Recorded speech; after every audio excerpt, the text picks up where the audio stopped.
Hello. 2 more stories from relationship advice. The first is about a woman who is tired of her mom questioning when she's getting married and having kids.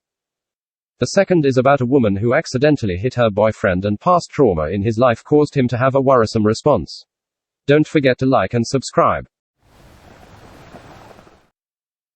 This story is titled, "My mom is constantly nagging me to have children and marry my boyfriend. How do I shut her up? I, 25 female, am with my significant other for 6 years with no intention to marry him in the near future, let alone having babies. At the moment we are students and a wedding or kids aren't in our time or money budget anytime soon. But somehow my mother thinks it's time for us to marry, always making vague comments like, we would always help out financially at your wedding, just that you know, or wow, look at that wedding dress, it's gorgeous. But you would look better in a V-neck. I already told her several times that I do not intend to marry him anytime soon. Stupid me thought that it would make the situation better. Since then the wedding comments didn't stop, but the child comments were added. Wow, you treat your cats like babies, better get a real one, it looked so natural, you're holding your cousin's baby. You would be a great mum, and also, wait till you have your own children, then you will understand, etc. Well, I've told her since I was 14 that I do not want children. It's not that I hate kids, I just love my life without them, thinking that what I don't have I cannot miss. Seeing some friends with children, I see the fatigue in their eyes, and I get really frustrated at the noise level that I have to endure being at their homes. I talked to my mum about how her comments make me angry, and I feel belittled, and she just brushed it off with, you just don't understand, I was once like you and now look at me. My children are the single best thing happened to me. You will change your mind, I promise. The thing is, I already feel that I do not want to visit or talk to her, because it's her go-to subject number 1. Me explaining the situation to her doesn't help shite. I love and miss my mother, but her constant teasing drives us further apart than ever. Comment 1. Well, since you are both still in school at 25, I'm assuming you're both becoming doctors. So congratulations on that. As a doctor, you need to put in a lot of long hours, so maybe having children might not be the best idea, at least at the beginning of your career. Also, something you said, I get really frustrated at the noise level that I have to endure being at their homes, makes me think you probably shouldn't have kids or friends with kids. I'm so sorry you have so much frustration from the noise and have to endure so much struggle. You're a modern-day Rosa Parks, fighting the good fight. Smiley face. Your mother will not stop pressuring you until you marry and have kids. That's what mothers do. Since you don't seem very sympathetic to other people, kind of like a sociopath, maybe you should just cut all of those people out of your life. You won't miss them because you also seem kind of selfish, kind of like a teenager, and I'm just hoping to God you don't end up going into pediatrics as a doctor. Good luck and Godspeed. Comment 2. Our parents always tried to pressure my wife and I to have kids since we were married in our early 20s. I firmly said no. 1. We aren't financially ready, and I don't want financial help to raise a kid if I want one in the future. 2. I want to spend time with my wife traveling and having fun until our 30s, and until then we'll see if we're ready to have kids. 3. I like to sleep. Having kids will have me waking up all hours of the night and day just to take care of another human being.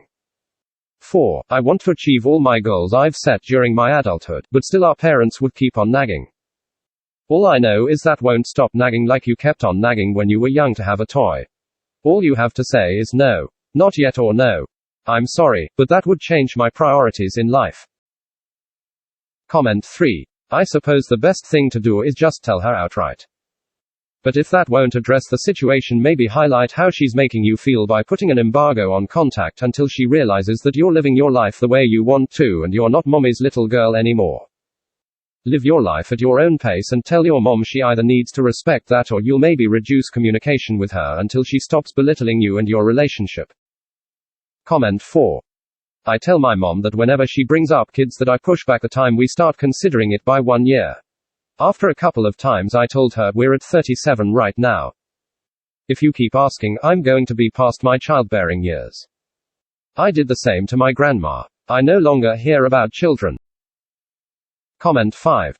Tell her it's not up for discussion. If she brings it up, say I'm not going to talk about this. If she continues, say if you can't respect my request, the conversation is over. If she still continues, tell her you love her but you'll have to see her talk another time. Shut down the conversation every time. No explanation or justification for your choices is necessary. Show her there will be consequences for her not respecting your choices. This story is titled, I 22 female accidentally hit my boyfriend 20 male. We have been together for 2.5 years. He used to be physically abused by his mother and ex-girlfriend on a regular basis. I went to his place after a week of not seeing him because I was out of town with family. He was super excited when I walked up to him. I threw my hands up in the air for fun, but I accidentally backhanded him. He started to apologize for being excited before I could even get a word out. I calmed him down and told him it was a complete accident and I felt awful, but I would never hit him on purpose. We just laid in bed for a while and I held him. I repeatedly told him that I would never hit him, and he said he knew, and it was okay. He knew it was an accident. The past couple of days he has been flinching at any sudden moves I make, which is often because I talk with my hands, and I asked him why he was flinching. And he said he is just still frazzled by the other night, and he assured me he wasn't scared of me or anything and it would just take some time for the flinching to stop. I feel that's self-explanatory. I just need some advice on maybe how I could ease the flinching and maybe some ideas I could do to give him a special day and show him that I love him. And I would never hit him on purpose. Comment 1. I'm seeing a lot of comments saying, just stop talking with your hands, duh. But I'm in the same boat as you, and talking with my hands is often not a conscious thing, just something that happens if I'm excited or hyped. And therefore not easily switched on or off.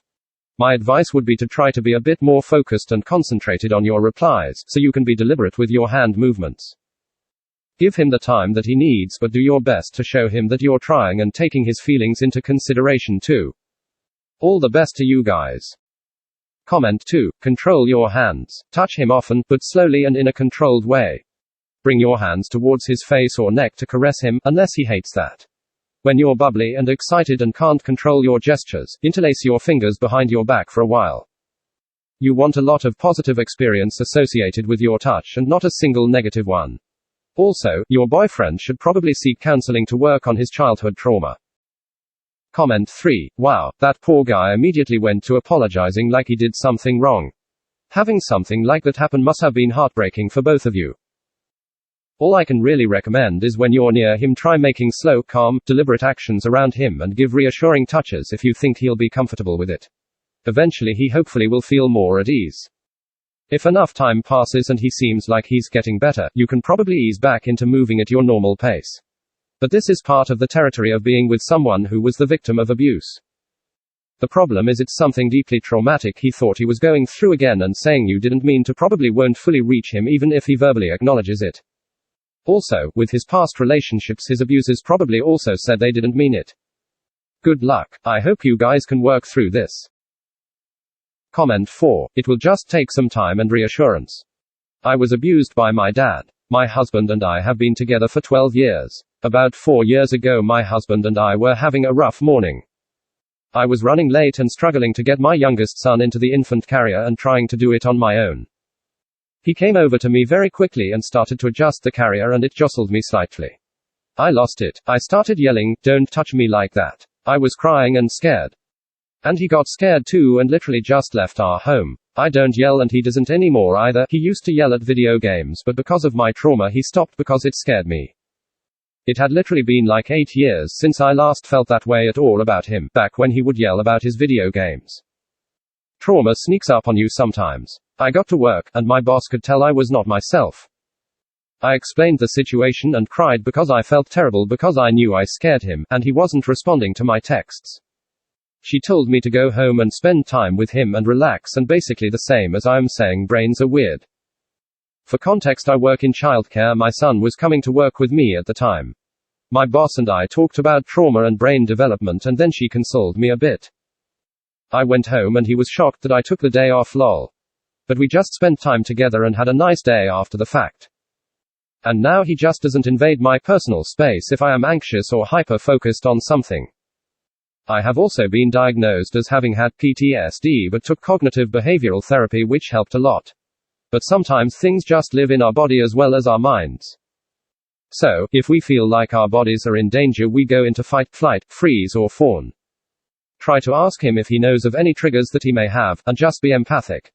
I also really suggest he go to therapy. Comment 5. Well, firstly, you're not abusive and you did no wrong. Accidents certainly happen, and as much as he understands it's an accident, or I hope he's telling the truth on that part, because it's happened before, it might just be like flashbacks. Probably nothing to take personally, but I can also understand how it'll make you feel like total shite. Not going to tell you to stop talking with Hans either, because I'm such an energetic ball of fuzz. Hopefully your situation gets better. Thank you so very much for listening. Please check out my other videos and like and subscribe.